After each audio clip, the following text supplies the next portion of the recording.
Good morning, my name is Dr. Aisha Jameel. I'm a clinical research fellow at Imperial College London, working with Professor Gedrowich's team on essential tremor and movement disorders. MR-guided focused ultrasound is now an established unilateral treatment for essential tremor. There has been some hesitancy to perform bilateral treatments due to historic studies with deep brain stimulation and radiofrequency ablation showing an increased adverse effect profile, especially in speech. However, MR-guided focused ultrasound is non-invasive and allows precision treatment with real-time feedback with the patient awake to assess for adverse effects. The favourable safety profile of unilateral treatments of FUS versus deep brain stimulation suggests that there will be a favourable safety profile for bilateral treatments too.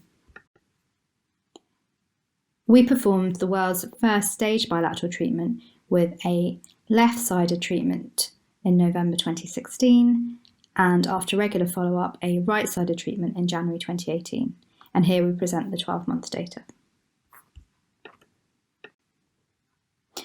All our procedures involve two targets, the ventral intermediate nucleus of the thalamus, the VIM, and then after careful assessment for any residual tremor, the zona incerta is also targeted, which lies slightly inferior lateral to the VIM. We monitor our patients using Bain and Finley spiral scores and the clinical rating scale for tremor, and regular follow-up to look for adverse effects with a consultant neurologist specialising in movement disorders. Across all our outcome measures, from baseline to 12 months post the stage procedure, we found an improvement. Spirals improved 60% in the right arm and 64.3% in the left arm. The CRST improved 75.4%, and the arm tremor score derived from the CRST improved by 66.6% in both arms. Here are the spirals of the first treatment, treating the right arm immediately pre and post-op. And here are the spirals of the second treatment, treating the left arm immediately pre and post-op. Here is the right arm spiral score and the left arm spiral score across the study period, with the treatment dates in the white line. The right arm is in green and the left arm is in blue, and you can see there's a vast improvement. Here is the CRST. Again, the treatment 1 and 2 are the white lines, and again, there is a vast improvement across the study period. Here is the individual arm tremor scores derived from the CRST. Again, the right arm in green and the left arm in blue, with the treatment dates as white lines. You can see there's a vast improvement across the study period.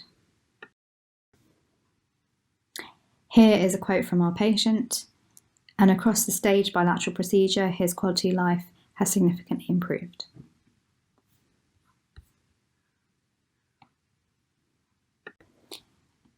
We carefully monitored for adverse effects.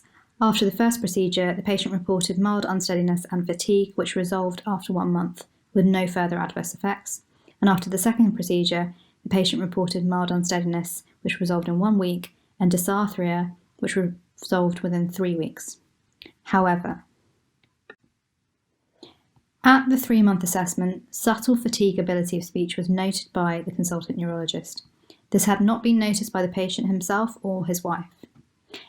At 6 months, the patient's speech had returned to its pre-procedure status, and this was agreed separately by the patient himself, his wife, and the consultant neurologist.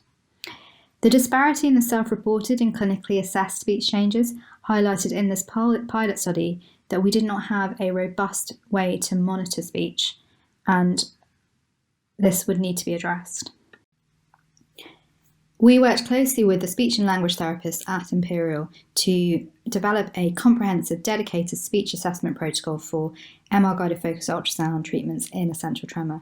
This draws from several established speech assessments to provide a quantifiable and reproducible score, with components from self-assessment from the patient, assessment by an unfamiliar listener, assessment by the consultant neurologist and assault clinician, which gives an overall score that we can follow up across the study period. Here is part A. Here is part B and C. And here is part C and D. In conclusion, bilateral stage treatments for essential tremor is very promising and there is successful tremor reduction. However, there is an increased risk of speech-related adverse effects, and therefore speech must be carefully assessed and monitored in a quantifiable and reproducible way. The Imperial MR-guided focused ultrasound speech assessment provides a comprehensive framework to monitor speech for future treatments in essential tremor. Thank you.